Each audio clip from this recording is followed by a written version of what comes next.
Hello YouTube, Eldrippy here with another Adobe Photoshop tutorial. Today I'm going to be doing a tutorial about text and how to edit text in Photoshop. So without further ado, let's get started.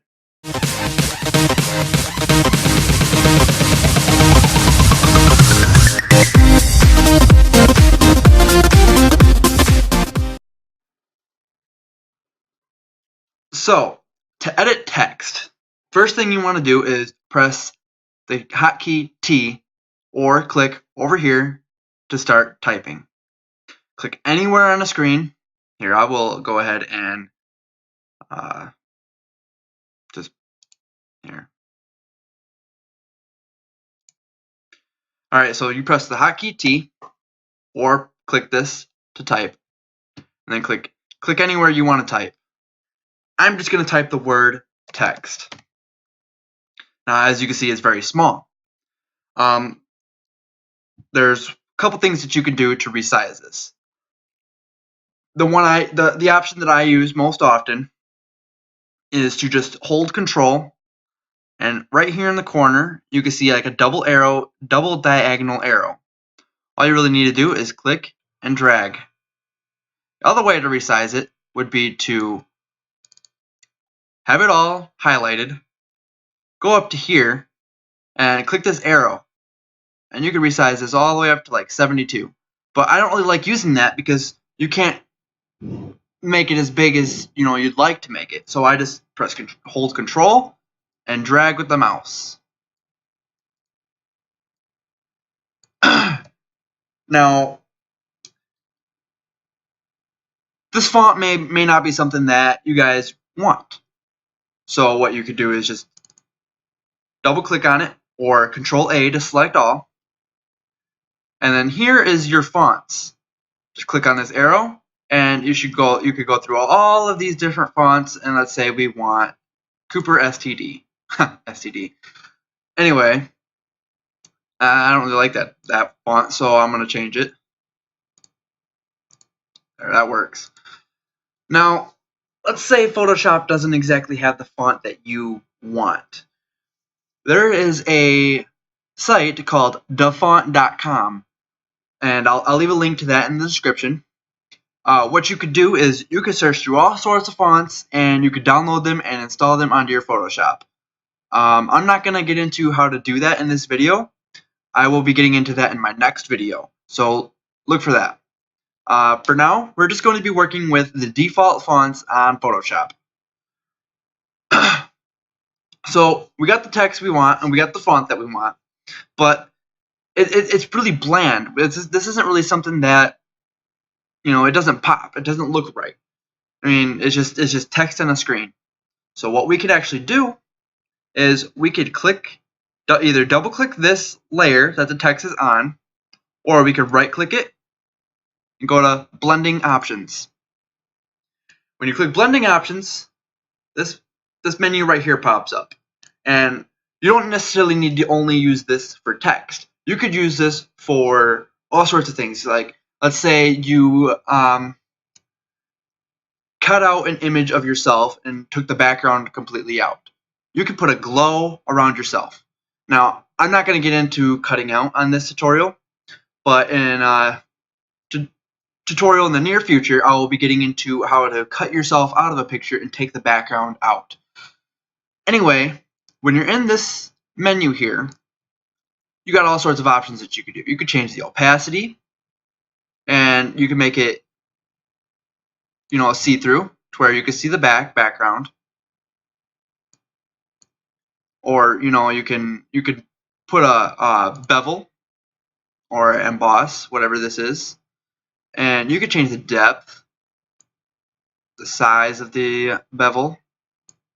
You could soften it or make it hard. You can make it so that it goes in or down or up. You could change the angle by using this dial here. You could even, I'm not really sure what contour means, but it just kind of, you can see what it does there as I use this slider.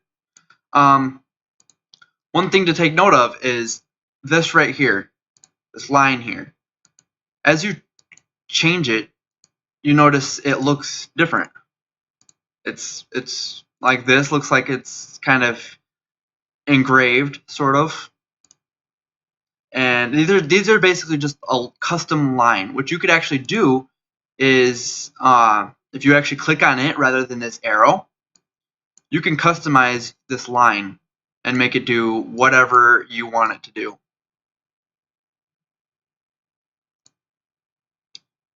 And just click OK. You can take those off. There's these little check marks on the sides here, and basically that determines whether it's taking effect to your image or not. Going down, we've got stroke, and you can change the color of the stroke, because right now it's black, so it doesn't really even look like there's any difference. But let's say we wanted to make it red. Just click OK. And then you can change the size of the stroke. You can make it so that it goes inside the text rather than the outside, or the center. I'm not really sure what that did. It doesn't really do anything there. Anyway, blend mode. This basically tells Photoshop what it gives it sort of like a little effect. So right now it's on normal. It's just a default stroke. If I were to go down, it'd be dissolve. And again, it doesn't really do anything. It's weird. Darken. You could just keep going down. And it's not really doing anything at all. I think it really depends on what's in the background for that to take effect. But you could also make the stroke a gradient, which that gives it a pretty cool effect. And you could change the gradient right here by clicking on this. You could have these different colors. If you click on this and then click this, you could change the color to whatever you want it to be. Like, let's say we wanted it red and have it fade into blue. We got red fading into blue. And you could change the scale of this as well. How basically, how big the gradient is. Also, you can make it so that it reflects rather than you got these styles. We got radial, so it's like a circle. You got angle, so that it comes from an angle. You got reflected, so it's like a cylinder kind of. And if you change the scale when it's lower, you can see right here there's red in the middle. So you can scale it up to make it so that it fades more. Next thing we got is the inner shadow. Now, because our text is black, that won't show up. So what we could do is we could actually change the color from right here by color overlay. And we can give it whatever color we want. Let's just make it white for now. So when we go back to inner shadow, as you can see, just below the stroke, we've got a shadow that's casting into our text. So it makes it sort of look like our text is like engraved into the screen. Just like everything else, you could change the opacity and the distance that it's in, giving it a nice little effect. Choke, it kind of makes it, is it soft, a soft shadow, or is it like a hard chiseled shadow? And then, of course, this changes the size. I like to keep when I do shadows, I like to keep the size, all the way to 0. The choke all the way to 0, and then the distance, barely. Actually, yeah. And then I like to change the opacity down a little bit, because that gives it like this really cool effect. Like, I don't know, it just looks really nice to me. But you guys do what you want to do. It is your design, and nobody can tell you that it is wrong. Next thing we got is the inner glow. Now, again, it's not going to show up very well because we've got a white text. So again, let's change our text to, dark gray. So now, as you can see, we got this little glow going on the inside. I don't know if you guys can see that. So I'm going to make this easier for you guys to see by changing the opacity to up and the size to up. And you can also change the color of this glow by clicking this little box, this yellow box right here. By default, it's usually always yellow. So if you click that box, you can change this to, what would look good with this? Maybe like a pinkish color. Yeah, there you go. This ain't an official, this isn't excuse me. This isn't an official, graphic design, so I'm not too worried about how it looks. This is just for educational purpose only. So what you could do with this is you can make it so it's a center. So the glow is coming from the center. It's radiating from the middle. So the bigger the size, the smaller the glow. I know that sounds really weird, but the bigger the size, the smaller the glow. The smaller it is, the more intense the glow is.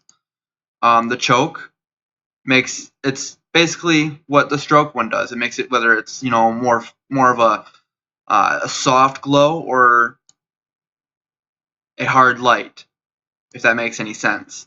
I usually for this, for glows, I usually keep the choke all the way to 0. Let's go ahead and put this to the edge and change the size. No, I'm sorry. Center or no. Center. Yep, I'm sorry. And just like the other one, we got this line. You can go through all these different things, and it gives us like really cool design when inside your text, which like that, and that's kind of cool. So, and you could also customize this by clicking on the line itself, and as you can see, things are changing. I'm just going to leave it on the default. Below that, we got Satin. This basically makes a complete shadow of the text over the text. And if you change the distance, it moves it around. It's like, I don't really know how to explain this, but you can see from the video what it's doing when you change the distance, the size. There we go. Says if you look closely, there's the top of the T there, E is there, another top of the T is there. So there's two texts basically. I don't really know how to explain it. I'm sorry. And then below that we've got color overlay, just like you saw before, and that changes the color of the image. You can change the opacity. Oh, that looked kind of cool. We're gonna make the opacity completely 0, so we're not even gonna have the color overlay because that looks pretty awesome. Below that, we've got the gradient overlay, and just like everything else, it's got the opacity. We're going to give it the same as the, what the heck, there we go. We're going to give it the same as the strokes overlay, or gradient overlay. We're going to change this to red, and change this to, blue. Now, what you can also do is you can move these around to determine how close together this gradient is. So you see the blue is right there, and the red is down there. And just like before, you got the angle, which angle it comes from. And you guys can mess around with all this. Below that, we've got pattern overlay. Now, we've got so much going on here that you can't really tell that there's a pattern there. So if we take off the inner shadow, inner glow, satin, and the color overlay, and the gradient overlay, we've got a pattern. And you can actually make patterns, like as you can see here, I was monkeying around with something earlier before. But let's say I wanted to have this little pixel guy in there. You got a pattern of the pixel guy in there. Or you could have like a rainbow. You got all these different patterns that you could put in there. And you can change the scale. Link with layer. If you were to link this with layer, press OK. You hold Control and move this around. It stays with the pattern. It stays with the text. But if you click on this and make it so it doesn't link with layer and press OK, as you can see, the pattern stays still, and you can place this text wherever you want in that pattern. So let's say like there's a certain spot that you want it, or a certain way that your pattern is, and you want it to align just perfectly with your text. Like let's say you have a pattern and you want it to be right there. That would be how you do it. Below that we have the outer glow. And just like the inner glow, it works the exact same way, only it is on the outside. Just click this and change this to, change it to white, completely white. The opacity there, and because we got a stroke, you can't see it. And because we have a transparent background, you can't see it. So if I press OK, make a new layer, put it to the back, and click on this and make this black. Don't mean to be too fast. I will slow that down for you. Make a new layer, click and drag it to the bottom. That makes it so it's the back layer. Go over here to your default swatches, click, get the color black, press OK. And if you press G, it'll bring up your paint bucket tool.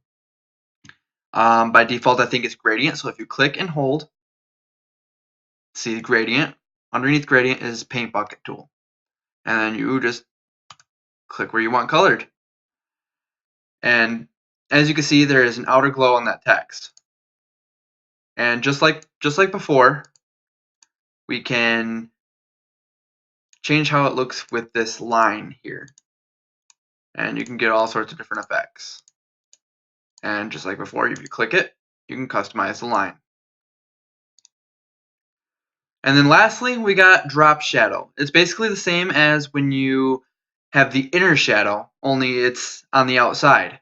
Now we can't see this because we just made our background black. So if we click on this, have the background layer selected, click on the color black, and let's change it to a kind of a gray color.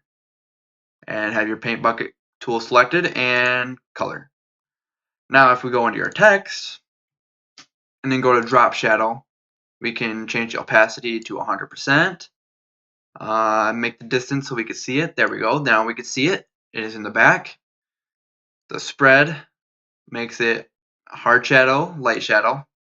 And the size changes the size, obviously. And this also has the option to mess around with that line, and it gives different effects. I like to leave it at default because it just looks the best. And you can add noise to it as well. Noise is basically like TV fuzz. When you have a TV channel that doesn't come in, you remember back in the 90s when you turn on TV and you're trying to flip through channels, and you got the snow, basically. Me and my brother used to call it the snow channel. That's basically what noise is it makes it look like the snow channel. So now you know how text works and how to edit it, and you know how to you know how to use the blending options for layers. Now this doesn't only have to be for text. This can be for anything, like I said. So yeah, I've got some homework for you YouTubers.